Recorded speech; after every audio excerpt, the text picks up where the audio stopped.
Welcome back to another edition of the Gabagools Podcast. I'm your host, Jeff. This is episode 57 with the Cuzzo, Dan. How's it going? You know what? It's going. It's going well. I don't know if you can tell what we've got on right now, but I'm just going to go ahead and stand up real quick. Woman and I went to the game on Saturday or Sunday, excuse me, and decided to. King Tuck, I like it. I dig it. Oh man, I saw it in there, and I couldn't say no. Yeah. She was like, Maria wanted a jersey, so we got her one, and then I was like, you know what, I got to get one if I'm buying you one. So I said, you know what, we're going with Tucker. Hopefully, this marquee deal is going to bring in some more revenue for your buddy Ricketts, and maybe we'll be able to sign him then long term. So You know what? I was just about to bring that up too, with all the money that they're bringing in, and it's not like I really want to make a joke, but I can't think of anything off the top of my head that's even close to witty about oh, the Cubs don't sell out, and just kind of taking a shot at Ricketts for not having it, or Crane Kenny, or whatever the hell his name is.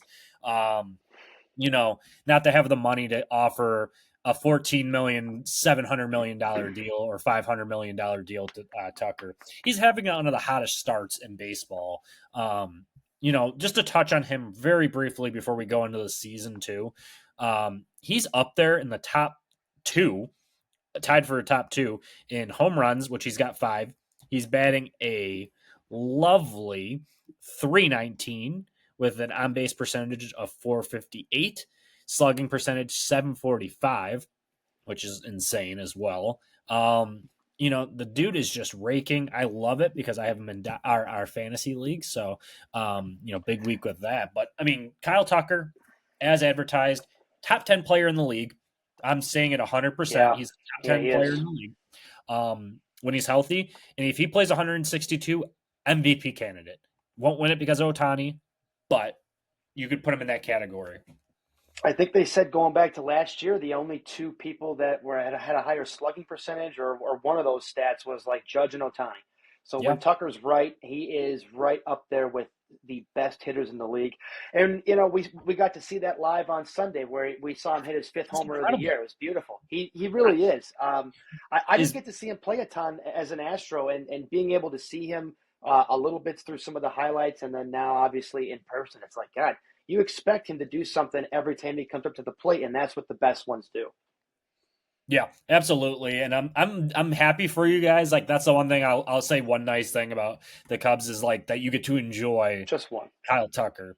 But I mean, I will have to laugh, and I think you'll laugh and cry at the same time too if the Ricketts don't decide to sign him long term. You Probably have to cry at this more point. now that I got the jersey. Oh my god, the amount of I was going through some stuff today, like just going through old jerseys. The amount of fucking like Sox jerseys that I have of like every player that got called up and all the excitement. I'm just like disappointed. I'm like, what do I do with this? Do I get rid of it? Do I turn it into a blanket? So I think that's my route is just like turn it into a blanket or something like that so I can keep them. You could do a big Sox quilt instead of a Yeah. blanket. You could just have like a really, really big one of all the players that amounted to very little. Yeah. I mean, yeah, you're right. They did nothing. Like I'm in full acceptance. There's no fight from me. I know what they did. There was a lot of hype that didn't pan out, and then they signed a lot of veterans that fizzled out after 1 or 2 years. And you know what? They were never supposed to be the stars. The Grandals, the Abreu's, Lance Lynn. None of those guys were supposed to be the cornerstones. It was supposed to be Moncada, Ta, Eloy. Robert never really got going either. I mean, injuries, but still. Yeah, and it's a shame because you look at it a couple of years ago and you're like, oh boy, look out for the White Sox. They've got all these Everybody, guys, MLB Network loved us. but you know what? You guys have kind of rebuilt that, and this is coming from a Cubs fan again. So you guys, some of these kids look pretty good. I know, the last time you did it a few years back, it didn't really work out, but it's bound to work out this time. You're not going to miss on everybody again. So, Yeah, I think it's especially just a with some of different those stars. arms you have too. Yeah. I think the big thing too is just like Will Venable. I mean, they're making a lot of the same mistakes too. A lot of Yeah, errors. Kind of same old White Sox this past weekend in Detroit. Got swept. But I mean, the first couple games, you're like, oh wow, like we're not very good, but we're not like as ass as we were, but we're back into the ass category. But I'm going to give Venable a litable bit of credit here. He's not dealing with a whole lot. I think a lot of these guys will be gone by May. I think we'll see Teal. I think we'll see Caro. Colson Montgomery will probably get his cup of coffee, at some point, probably September. I hope before September, but he'll be up at some point. So, but moving into episode 57, obviously, as we always do, we touch on a player with the number 57. This one I'm going to have to give you quite a few hints on, but you'll know who it is pretty quickly, I think, based off of the teams. So he played from 2002 to 2017. He played on the Angels, Milwaukee, the Mets, Detroit, and Baltimore. He's a pitcher, a relief pitcher. He won the 2002 World Series, and he has 437 career saves. Well, it's got to be one of the 02 World Series. Yes. I mean, multiple time All-Star. Well, I've got two names. It's got to be one of two with the 400 something career saves, I'm assuming. So, is it? I'm going to go with Kimbrel. Is it Kimbrel? Not Kimbrel. No? Is it Kenley? Nope, not Kenley. Not Kenley either. 400 something saves. Oh, wait a minute. Is this K-Rod? It's K-Rod. There you go. Oh, attaboy. Dude, that guy was a stud for a while. He was one of my favorites. If you look at some of his stats too, like just coming off like he had like 40 or 50 save years, I think. In 2008 and 2009, he had 69 saves in 2008 and 66 in 2009. The guy averaged out for like a good stretch from 05 to 2010, no less than 45 saves. And you know what? You don't really even see that anymore. I mean, I know we're going away from the starters a little bit, and the wins, but to have a dominant closer to save that many games, he was up there. I mean, 02, you're going back to like when Gagne was pitching, and it was all about him. I mean, K-Rod was right up there. Yeah, he had a cup of coffee with the Angels back then too, so he never really got going. And he did, he was kind of just middle relief at that time. But then he got the opportunity like 05, and he really locked it down. And you know what? It's funny because you look and you see his numbers kind of start dipping like time after time. I don't know if he had some injuries or whatever when he was with the Brewers and Mets. But then as soon as he went to Milwaukee again in 2014 through 2016, he was back in the 40 range for saves. So pretty incredible. And he had a nice ERA for his career, 2.86. So he was below 500 in wins, 52 to 53 wins or losses. So, but you know what? It's interesting. One thing on him. I mean, when you look at the Hall of Fame, it's so hard to get into it, especially if you're a reliever. Trevor Hoffman, it took him how long? And he's the only other one. Him and Mo are the only two with 600 or more career saves. So you're like, he should have been a shoo-in. But, a guy with over 400, I mean, almost 437, right? That's got to be top 10 in baseball, I would assume. And if that's not, I mean, my question to you is, do you think he ever gets in? Because, I mean, the 437 is not 600, but I mean, to have over 400, to have over 300 is a lot. I think Kimbrel and Jansen will both get in just because of how many saves they have, but they don't have many more than K-Rod. Yeah, that's a good question. I don't think he gets in. I don't know if he's on the ballot already. I would assume so, figuring he retired back in 2017, and I want to say he was on the ballot, but I don't think he'll make it. Just because, like, he's one of those guys that, like, the saves were great, but it was over time. I mean, he pitched 16 years, and I want to do it, but then you have to start, like, looking at some of these guys who aren't in for, like, pitching, like Mark Burley, Andy Pettit, and then, like, it took how long for Trevor Hoffman to get in? Yeah, they also make the case for, dominance for just, like, a couple of years span, and when you talk about some of the best closers in the game. I mean, who the heck is saving almost 70 a year for a couple of those years? I mean, I know some of those stretches were a little bit shorter than you'd like to see, but the overall body of work is pretty darn good, especially for, the guys pitching that last inning. And,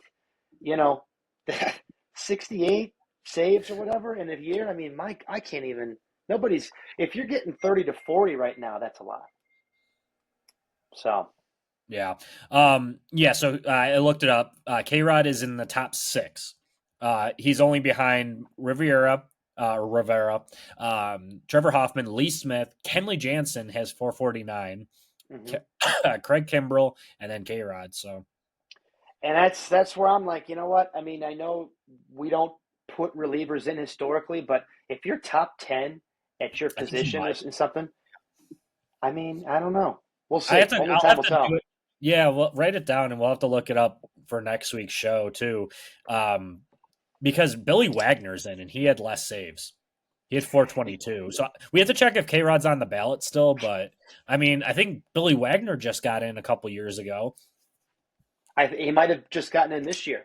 And he was on the ballot forever. And this might have even been his last year or two on the ballot, if I'm not mistaken. Yeah. So, yeah, I mean, that's a good point too. K Rod, you know what? You got my vote. Yeah, I mean, I would love to see him get in too. But like I said, it's just such a Yeah. weird, you know, process of how they handle the ballot and who stays on, who gets off. So K Rod is on the ballot. He's been on for 4 years, but Okay. he's barely hanging on. He's got ten Yeah. percent.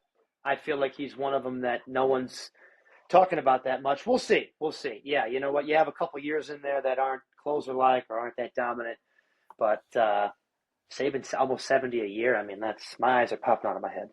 Yeah, I mean Mark Burley's still on the ballot too with 11%. But I mean some of these names too that didn't even qualify: Zobrist, Adam Jones, Tulowitzki, Ian Kinsler, Fernando Rodney. He was a flamethrower for a little bit. But Shooting the quite a arrow. yep. I actually have a picture with him when he was pitching with the Diamondbacks. But did he pitch for you guys? No, he was in I don't know Detroit if he for a pitched for long you guys. time. I don't think he pitched for us. Um, I wasn't sure. no, but I remember like 2017 ish. I went with my dad and I went to Arizona. Oh yeah. Yeah, and he was like warming up and he took pictures with everybody, signed everything in front of him. He was awesome. Nice guy. Well, I hope his signature came with an arrow or something. That'd be cool. Yeah. Anyway, moving in, we have to jump into another quick hit, but we have to. It would be kind of a bad podcaster behavior here if we didn't note Alex Ovechkin broke Wayne Gretzky's all-time goal record, and he is now sitting at 895 career goals.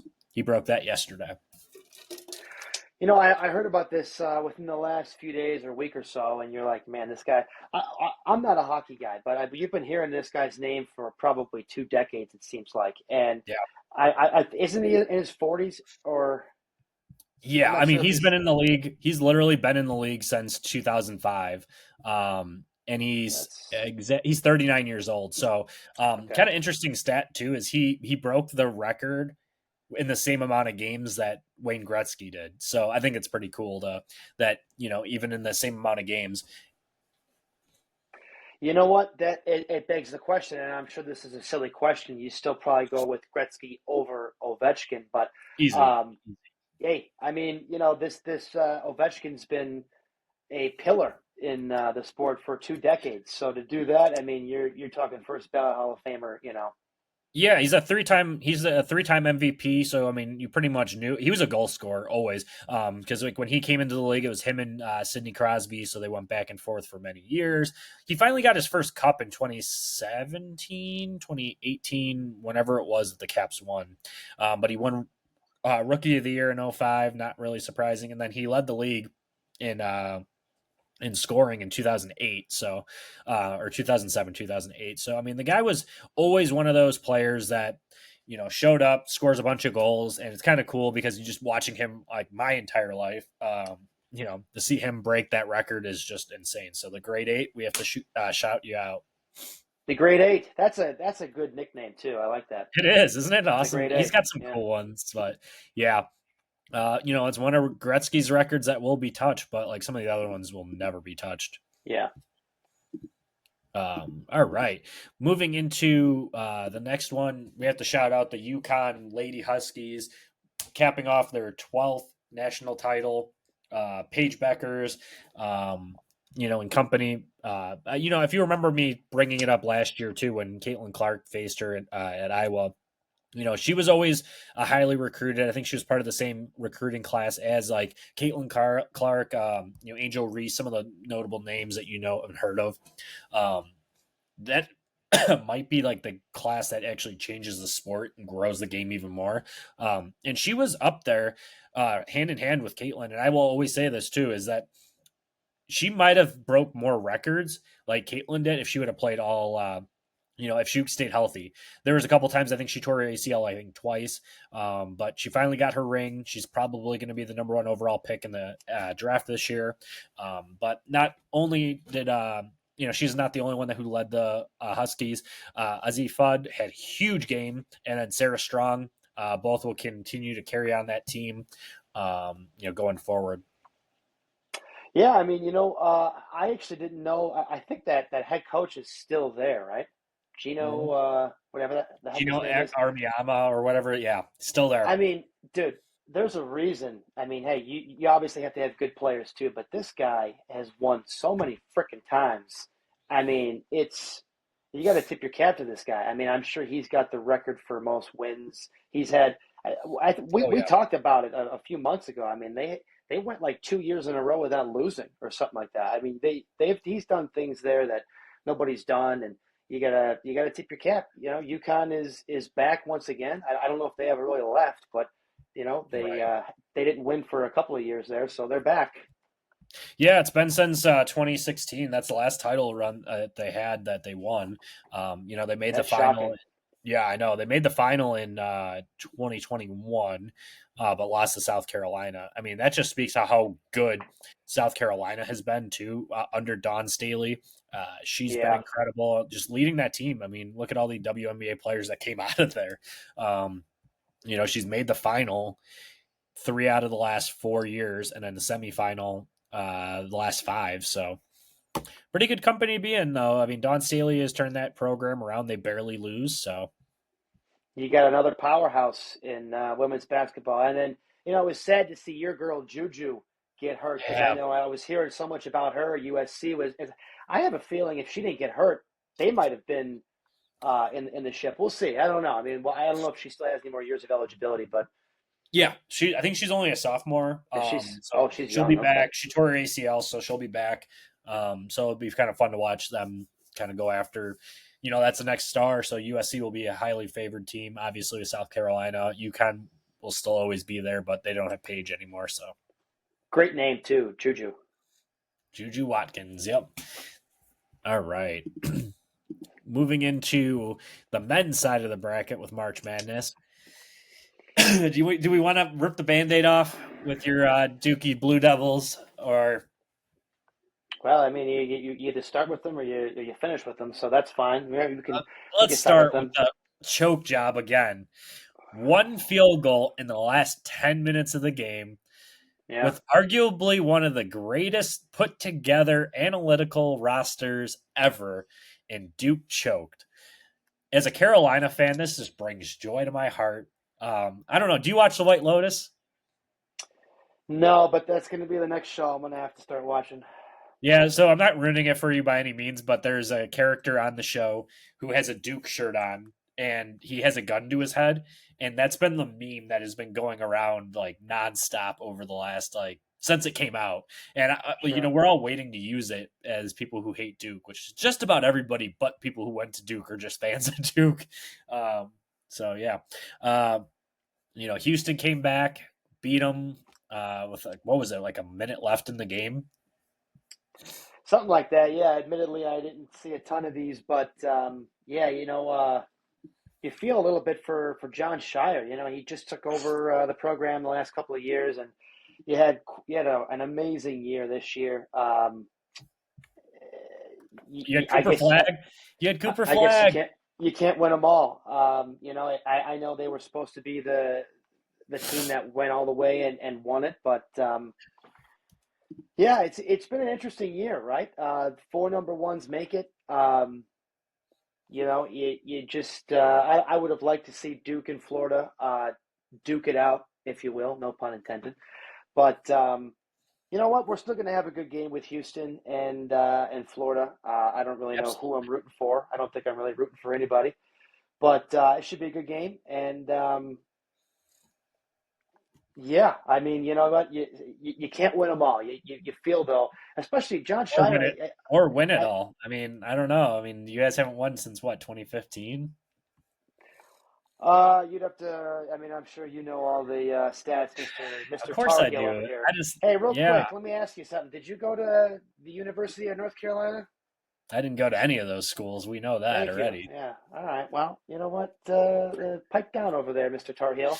Um, It's okay. I know you I know guys you're shouldn't have sad that, even. you You know, guys you guys shouldn't have even spent made the tournament this year. billions. We're gonna You talk billions, probably be with a B here on your NIL deals, and all your whole team's gonna be leaving, and you guys still can't get it done. I mean, you got to John think that Shire. Coach K is probably happy because he didn't want to have to deal with it. That, you know, a team that he left won a title in the first 3 years with John Shire. I think he's rooting for him, but I'm sure he's happy. Like, haha, I still am like the evil vampire just sitting here, you know. I disagree with you there. Coach K is he's an honorable man. We all know that, and I mean he's Yeah, got he used also too. He's got a schnoz of all schnozzes. You see that thing, and you're like, dude, you could land a freaking plane on that. But between um, that and like probably the shoe shine that he puts on his hair. either way, doesn't matter. Shoe shine, big ass nose. Guy was a great coach. Shire, you know what? He obviously knows what he's doing. He's been able to recruit a bunch of guys, and yeah, you probably have some guys leaving. You know what? My big thing is I get if you're gonna if you're gonna be a lottery pick if you're good enough to go to the NBA, I get that. Kids, everybody wants to get to the show, but you're also getting paid in college now. So I mean, I'm sure Cooper Flag's going. I'm sure a bunch of like the top guys, like I said, but some of these kids are gonna figure out to stay a little bit longer, another year or two, get paid an extra few million, get some endorsement deals.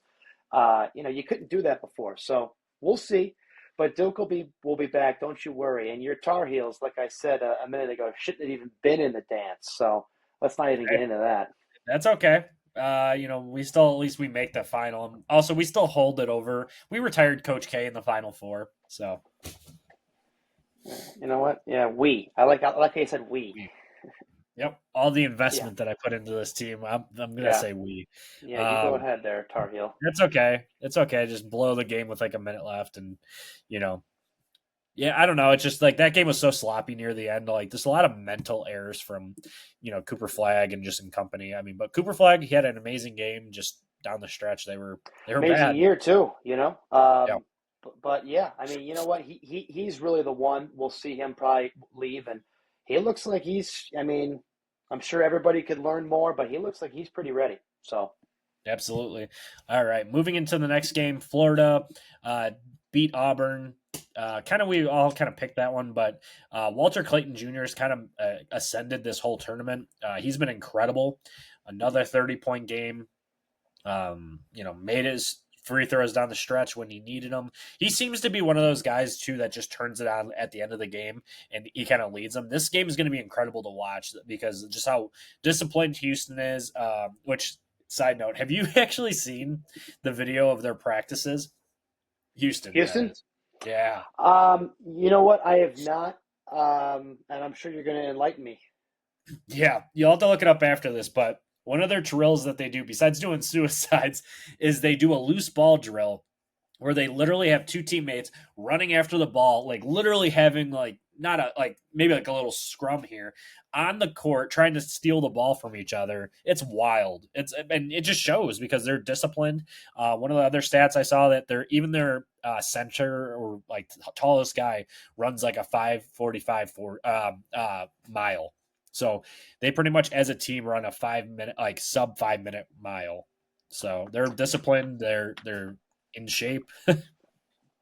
Yeah, we'll see. I didn't give Houston a ton of love or credit. I had them getting upset, I think, in the second round. So that tells you what I know. But you gotta like teams that are kind of defensive minded. They hustle. They want it. But I've also seen Florida look pretty good in this tournament. Florida's got a bunch of tall kids that can shoot the ball. Clayton, hey, it seems like you turn around and every game he's got 25 or 30. And I feel like he didn't even shoot the ball that well against Texas Tech a few rounds ago, but he still finished with 30. Why? Yeah. Because he made every freaking free throw. If Florida's getting to the line, which is going to be the big thing, because Florida's obviously, like you said, very disciplined. If Florida's getting to the line, though, they make their free throws. So that to me might be the difference in that game. But we'll see. Yeah, in the bracket, I obviously picked Florida, so I'm going to stick with them. But I think that Florida pulls it out, but I would not be shocked if Houston wins just because of how disciplined they are as well. And it's just going to be a fun game. I mean, Houston has been that team under Kelvin Sampson that just, you know, has been had been ready for the dance and just kind of choked at the last couple, down the Yeah. stretch. But would not shock me if they won. But No, not at Walter all. Clayton, his run kind of reminds me of Kimba a little bit. Kemba? Yeah. Now that guy, I forget his nickname. I don't know if it was like the assassin or something, but I think he had a good nickname, and he was a stud. He was on UConn, right? Yep. Yeah, I think Yeah, the he was a stud. 2011 UConn team. I just remember like coming home from school, watching it or class. I forgot what it was, but watching the tournament, whatever, I don't know, Big East tournament, I think at Madison Square Garden, and he hit the game winner. I mean, they had to play their entire way in, and he hits the game winner in the final, like just a step back, and they rolled. We'll see. We'll see if Clayton. He's got that quick release. He kind of reminds me of Good. someone else who's been in the league for a while, who's hitting those half court shots. Are you talking about Josh Giddey? No, I'm talking about Steph Curry, dude. Jesus Christ! Oh my God! Holy shit! What? You don't like Can our we, Lord and Savior Josh Giddey now? Annie, can you believe this? No, she can't believe it either. She just looked away. Unbelievable. Anyway, who you picking? I haven't given Houston any love this whole tournament.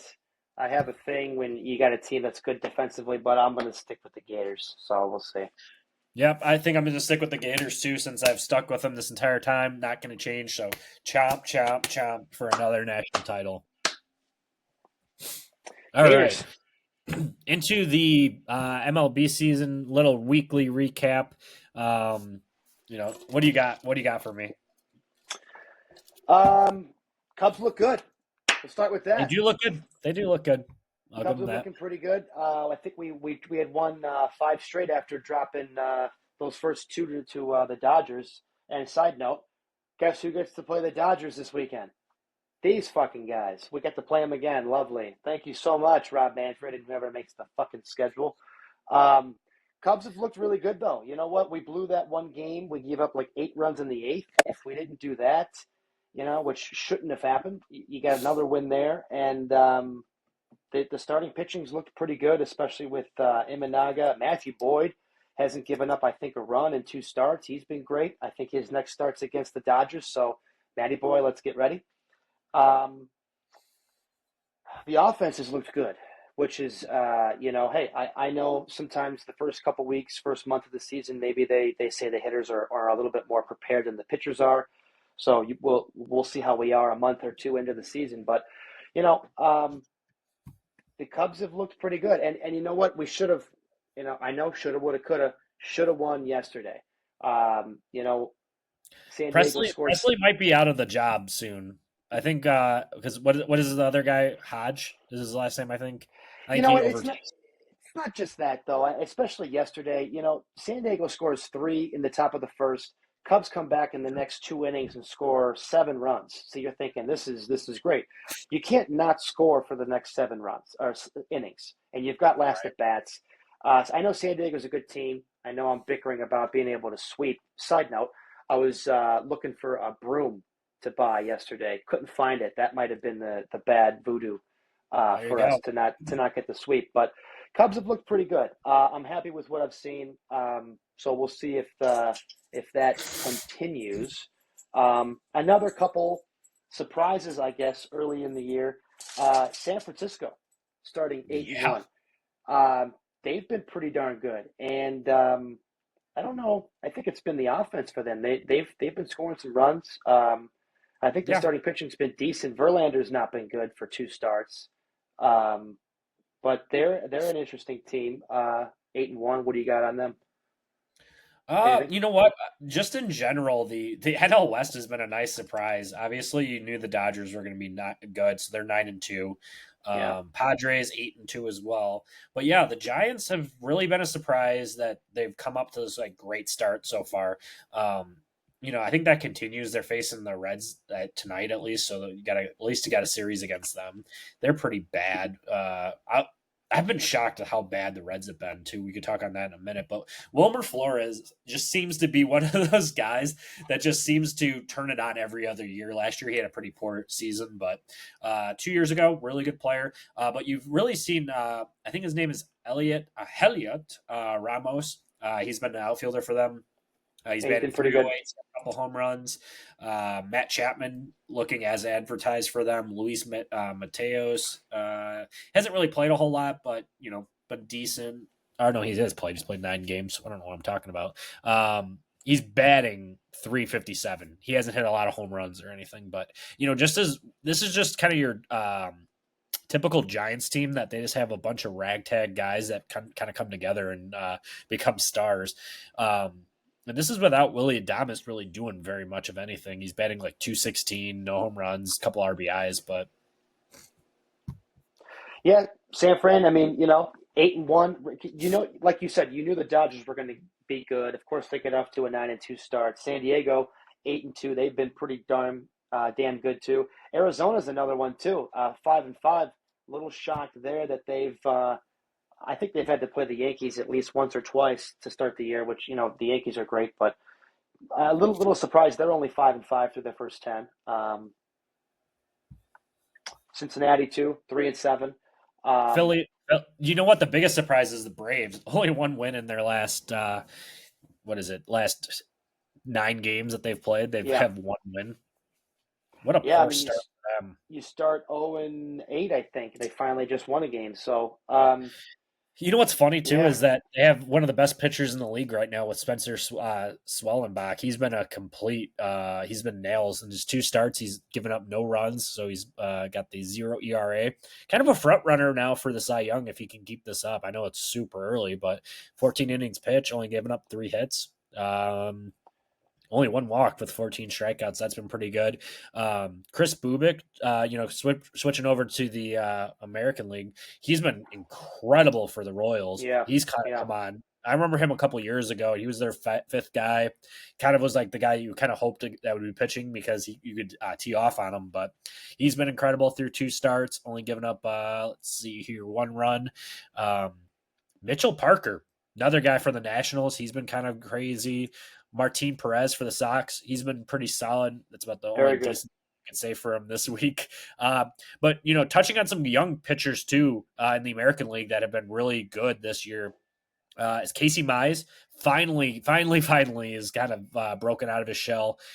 I think he was a #1 overall pick a couple years ago, just been poor. And then he got hurt, so good to see him pitching well. And then Jack Leiter, he just went on the IL, but with a blister, but he's been nails too. It's good to see him kind of coming out. Yeah, hopefully he's not out too long with that blister. But yeah, he's been really good, and he's still like super young. So a lot of hype. Obviously, got the last name of Leiter. So yeah, and going Yankees off have of been them, really good. Yankees have been good. Boston's winning some ball games, even though Devers looks terrible. But he had his breakout game. yeah, Him and Bregman, I think, went like 8 for 9 yesterday with like 2 home run or like 1 home run, like 4 doubles. that division right now with how it's shaping up, you've got the Yankees at 6-3, Boston 6-4, Toronto 5-5. Toronto's been decent, and then obviously the big news with the Blue Jays, they just signed Vladdy Guerrero to that, what was it, 14-year, $500 million deal. So we'll see if he's worth it. I don't know. I mean, half Yeah, a I mean, half a I've always been a billion. fan. Yeah, that's a lot. I mean, it's a lot for him, but I mean, that's kind of what you have to expect out of him. But yeah, a lot of good baseball, a lot of bad baseball. Bad baseball on the South Side. Won 2 games so far. That's it. But kind of we were expecting that. It's not a shock. And how about these couple teams? Well, at least this one, the Angels, 6-3. I mean, I would have had them at least 3-6. Well, did you see Mike Trout finally is like I think he didn't hit very well like the first 2 series, and all of a sudden he's hit a home run in the last like 4 games in a row. Well, Mike's still got that dog in him. We know that he's got to stay healthy. But Absolutely. You know what? One guy can't do it all. They had Trout and Otani for a couple of years, and they couldn't get it done. So, but 6-3 for the Angels. I mean, I had them Look, up there with probably one of the worst teams again this year. I know it's only 9 or 10 games, but 6-3 is a hell of a start.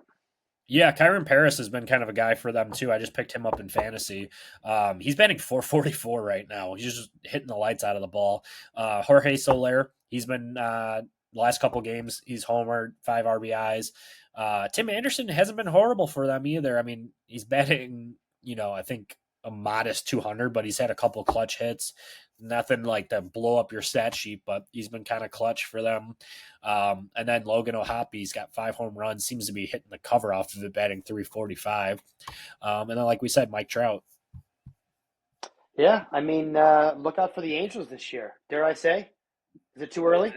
It's way too early for that one. But apparently he's the first Angels catcher to hit 4 home runs or hit a home run in 4 straight games. That kid looked pretty good last year. I don't know if he got hurt or something, but yeah, you might have found he's the catcher, right? They might have found their catcher for the future there.